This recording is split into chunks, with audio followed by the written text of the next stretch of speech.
ஸ்டாலின் செய்த silent bomb blast. திமுக MLA சொன்ன தகவல்.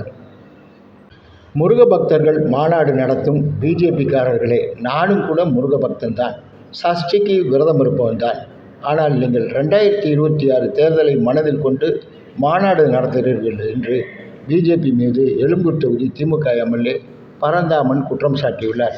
முருக பக்தர்கள் மாநாடு நடத்தும் பிஜேபிக்காரர்கள் அகில இந்திய அளவில் அனைத்து ஜாதியினரும் அர்ச்சகராக்கும் சட்டத்தை நிறைவேற்ற முடியுமா என்று அவர் சவால் விடுத்துள்ளார். எங்கள் முதல்வர் ஸ்டாலின் அனைத்து ஜாதியினரையும் அர்ச்சகராக்கும் சட்டத்தை கொண்டு வந்துள்ளார். இந்தியாவில் எந்த மாநிலமும் செய்யாத சாதனை இது என்று பரந்தாமன் குறிப்பிட்டுள்ளார். இது முதல்வர் ஸ்டாலின் செய்த சைலண்ட் பாம் பிளாஸ்ட் என்று அவர் தெரிவித்துள்ளார். சென்னை ராயபுரத்தில் நடைபெற்ற கலைஞர் பிறந்தநாள் விழாவில் பேசிய பரந்தாமன் மேற்கண்டவாறு கூறினார். இன்றைக்கு முருகனை கையில் எடுக்கிறார்கள். முருக பக்தர்கள் மாநாடு என்று சொல்லுகிறார்கள். யார் முருக பக்தர்? எல்லாம் தான் முருக பக்தர். நாங்க எல்லாம் திராவிட இயக்கத்தை சேர்ந்தவங்க தான். சாமி கும்பிடக்கூடாதுன்னு திமுக சொன்னதே கிடையாது. ஏன் பெரியார் சாமியை திட்டார்? சாமியின் பேரால பல்லு பறைய தாழ்த்தப்பட்ட சாதிக்காரந்தவன் கோயிலுக்குள்ள போகக்கூடாதுன்னு சொல்லி ஒதுக்கி வச்ச போது ஒரு சாமியை பார்ப்பதற்கு மனிதர்களுக்குள்ள என்னடா பாகுபாடு? பார்ப்பன் மட்டும்தான் உள்ள போய் சாமியை தொட்டு பார்க்கணும், மற்றவங்க போய் பார்க்க கூடாதுன்னா அப்படிப்பட்ட சாமி எனக்கு வேணாம் அப்படின்னு சொன்னதான் பெரியார். அப்படி சொன்னாரே தவிர வேற ஒண்ணுமே கிடையாது. சாமிங்கிறது யாருக்கு? எல்லோருக்கும். நாம் எல்லாரும் இந்துக்கள். ஆனால் இந்துக்கள் என்றால் வெறும் பார்ப்பனர்கள் மட்டுமே என்று குறிப்பிட்டு பாஜக காரன் அரசியல் செய்து கொண்டிருக்கிறார். இந்துக்கள் என்றால் வெறும் பார்ப்பனர்கள் என்று இன்றைக்கு RSS காரர்கள் அரசியல் செய்து கொண்டிருக்கிறார்கள். இந்துக்கள் என்பது நாம் எல்லோரும் இந்துக்கள் தான். நாம் வழிபடுவதற்கு நமக்கு உரிமை இருக்கிறது. கடவுள் கோயிலுக்குள்ளே செல்வதற்கு உரிமை இருக்கிறது. இந்த உரிமைகளை பெற்று தந்த இயக்கம் தான் திராவிட இயக்கம். அப்படிப்பட்ட அந்த கோயில் பாலிடிக்ஸை வச்சுக்கிட்டு முருக பக்தர் மாநாடு என்று வைத்துக் கொள்கிறேன். கேட்கிறேன், நான் கேட்கிறேன், இந்த முருக பக்தர் மாநாடு உங்களுக்கு 2025 தெரியுதா? 2026 தேர்தல் வருவதற்காக இந்த மாநாட்டை நீங்க கூட்டுறீங்களா? அப்படி முருக பக்தர் மாநாடு கூட்டுவதன் மூலமாக நீங்க என்ன செஞ்சிட முடியும்? நான் கேட்கிறேன், இன்னைக்கு இந்தியாவில் இருக்கக்கூடிய எல்லா தாழ்த்தப்பட்ட சமுதாயத்தை சேர்ந்தவனையும் அர்ச்சகரை ஆக்கலாம் என்கின்ற ஒரு சட்டத்தை பிஜேபி மோடி கொண்டு வர முடியுமா? ஆனால் இன்றைக்கு தமிழ்நாட்டில் அண்ணன் தலைவர் கலைஞர் அவர்கள் இன்றைக்கு அவருடைய ஆட்சியினுடைய நீட்சியாக அண்ணன் தளபதி அவர்கள் இன்றைக்கு அனைவரும் அர்ச்சகராக முடியும் என்கின்ற ஒரு திட்டத்தை கொண்டு வந்தார். அதை நாங்கள் வரவேற்கிறோம். நாங்கள் ஒன்றும் பிஜேபிக்கு எதிர்ப்பல்ல, RSSக்கு எதிர்ப்பல்ல. நீ சாமியை தொட்டா நானும் சாமியை தொடரும். நீ சாமியை தூக்கணுமே, நீ சாமியை தூக்க மாட்ட, நான் சாமியை தூக்கணும். ஆனா சாமியை தூக்குற பல்லாக்கில் நீ ஏறி உட்காந்துக்க. நாங்க சாமியை தான்டா தூக்க முடியும். உன்ன மாதிரி தத்திங்கெல்லாம் தூக்கி உட்கார வச்சு மேல உட்கார வச்சு உங்களை நாங்க தூக்க முடியாது. ஏன் மனிதனை இயக்கணும்? ஏன் மனிதனை நாங்க தூக்கணும்? சாமி பல்லக்கில் வர நாம தூக்குறோம். எந்த பார்ப்பனாவது தூக்குறானா? எந்த பார்ப்பனாவது தூக்குறானா? எந்த பார்ப்பனாவது அழகு குத்துறானா? எந்த பார்ப்பனாவது வேப்பஞ்சாலை கட்டுறானா? எந்த பார்ப்பனாவது அக்னி சட்டி எடுக்கிறானா? எந்த பார்ப்பனாவது தீ மிதிக்கிறானா? நாமெல்லாம் இந்துக்கள் கிடையாது. ஆனா அவன் மட்டும் இந்துக்கள். இதைத்தான் பெரியார் கேட்டார், இதுதான் அண்ணா கேட்டார், இதுதான் கலைஞர் கேட்டார், இதைதான் நம்முடைய தளபதி அவர்கள் சைலண்டாக வச்சு செய்தார். இன்றைக்கு அனைவரும் அர்ச்சகராகலாம் என்கின்ற சட்டம் என்பது சைலண்டாக கொண்டு வந்திருக்கக்கூடிய மிகப்பெரிய ஒரு பாம் பிளாஸ்ட்.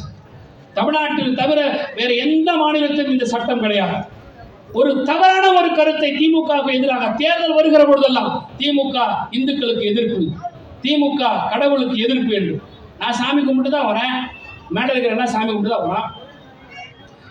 சஷ்டி மாதம் வந்துருச்சுன்னா அந்த தீபாவளி முடிஞ்சு போன உடனே, அமாவாசை முடிஞ்ச உடனே சஷ்டி விரதம் ஆரம்பிப்போம். நான் இருப்பேன். 6 நாள் சாப்பிட மாட்டேன். ஆனால் டெய்லியும் சாப்பிட்டு சுகருக்கு மாத்திரை போடுவேன். 6 நாள் சாப்பிட மாட்டேன், மாத்திரை போட மாட்டேன். எல்லாருக்கும் ஒரு நம்பிக்கை உண்டா? யாராவது ஒருத்தரை 6 நாள் தண்ணி கூட குடிக்காம விரதம் இருக்கக்கூடிய யாரான்னு பார்த்தீங்கன்னா பார்ப்பனர் அல்லாத இந்துக்கள் தான் அப்படிப்பட்ட விரதம் இருப்பானே தவிர, பார்ப்பன விரதம் என்ன தெரியுமா? பாலும் பழமும். அவன் பாலும் பழமும் சாப்பிட்டுருவான். ஆனா கடும்பத்திய விருதியத்தை நம்ம தான் செய்வோம். இதை எப்படி எடுத்துக்கிறீங்கன்னு தெரியாது. நான் சொல்லுகிறேன், இன்றைக்கும் சொல்லுகிறேன், பார்ப்பனர் அல்லாத அரசியல் என்பது இன்றும் இருக்கிறது. பார்ப்பனர் அல்லாத அரசியல் என்பது இன்னும் தேவை. 100 ஆண்டுகளுக்கு முன்பு திராவிட இயக்கத்துடைய கோட்பாடு என்ன என்று சொன்னார்? பார்ப்பனர் ஒரு பக்கம், பார்ப்பனர் அல்லாதவர்கள் ஒரு பக்கம். ஆனால் பார்ப்பனர் அல்லாத இருக்கக்கூடிய நம்மை தான் செட்டியார், முதலியார், நாயுடு, அருந்ததியர், தாழ்த்தப்பட்டவர், பிற்படுத்தப்பட்டவர் என்று பிரித்து வைத்து நம்மளை பிரித்தாளுகிற சூழ்ச்சியிலே கொண்டு வந்து செய்தது ஆரிய இனம். அந்த ஆரிய இனம் தான் இன்றைக்கு சந்து சமவெளியினுடைய தொன்மையான இனம் என்று இன்றைக்கு வரலாற்று புத்தகத்தில் இருக்கிறது. அந்த புத்தகத்தை மாற்றக்கூடாது என்பதற்குத்தான் கீழடி வரலாற்றை நாங்கள் அங்கீகரிக்க மாட்டோம் என்று சொல்கிறார்கள். கீழடி வரலாற்றை அங்கீகரித்து விட்டால் 6000 8000 ஆண்டுகளுக்கு முன்பு கண்டுபிடிக்கப்பட்ட அந்த பொருட்களிலே அங்கே ஒரு தெய்வ வழிபாடும் கிடையாது, ஒரு மத அடையாளம் கிடையாது. பெண் தெய்வத்தை தான் கொண்டிருக்கிறார்கள். ஒரு பொது உடைமை இருந்திருக்கிறது. இந்த உணர்வு, இந்த எண்ணம் இன்றைக்கு தமிழ்நாட்டு மக்கள் மத்தியில் இருக்கிறது என்று சொன்னால் 6000 ஆண்டுகளாக நம் உடம்பிலே அந்த மரபு இருக்கிறது, அந்த ஜெனடிக் ஃபேக்டர் இருக்கிறது என்பதை இந்த கீழடி ஆய்வு சொல்லுகிறது. உங்களுக்கு வடநாட்டில் அப்படி அல்ல. வடநாட்டில் இந்து முஸ்லிம் என்று தீவிரவாத போக்கை சிறு வயதிலிருந்து ஊட்டி எடுக்கிறார்கள். ஆனால் இங்கே அப்படி கிடையாது. அதற்கு காரணம் இந்த கீழடி ஆய்வின் போது 6000 ஆண்டுகளுக்கு முன்பு எந்த மதத்தினுடைய ஒரு சாயமோ, ஒரு சடங்கோ, ஒரு சம்பிரதாயமோ இல்லை என்கிற போது அப்ப தமிழ் இனத்தினுடைய மரபு, தொன்மை என்பது நாம் மதத்திற்கு அப்பாற்பட்டவர்கள், நாம் எல்லாம் இனத்திற்கு அப்பாற்பட்டவர்கள் என்பதை இந்த வரலாற்று உண்மை, ஆராய்ச்சி உண்மை சொல்லுகிறது. இதைதான் நம்முடைய முதலமைச்சர் அவர்கள், நீங்கள் மத்திய அரசை, நம்முடைய ஒன்றிய பாஜக அரசை, மோடி அரசை கீழடி நாகரிகத்தினுடைய ஆய்வுகளை, அறிக்கைகளை நீங்கள் வெளியிடுங்கள் என்று சொல்கிறோம். மதுரையிலே நேற்றைக்கு நாங்கள் போராடி இருக்கிறோம். நான் கேட்கிறேன், தேர்தலுக்காக திமுக போராடல. ஒரு இனத்துடைய தொன்மையை அறிவிக்க வேண்டும் என்று ஒரு கட்சி மேடை போட்டு பேசுகிறது என்று சொன்னால் அது திமுகவை தவிர வேறு எந்த கட்சி இருக்க முடியும்? நேற்றைக்கு சினிமாவோட நடிக்க வந்தவனா நாளைக்கு கோட்டைக்கு போகிறேன் சொல்லுகிறானே, இவர்கள் யாராவது கீழடியை பற்றி ஒருவன் பேசியிருப்பானா? இந்த கீழடியுடைய வரலாற்று உண்மையை வெளியிட வேண்டும் என்று யாராவது வாய் திறந்திருப்பாரா? எல்லாம் ஓட்டுகளை பொறுக்க வேண்டும், ஓட்டுகளை மாற வேண்டும், தேர்தல் அரசியலை தான் இவர்கள் மையமாக வைத்திருக்கிறார்கள். நாட்டினுடைய மக்களுடைய எண்ணத்தின் மீது, பலத்தின் மீது அக்கறை இருக்கிறதெல்லாம்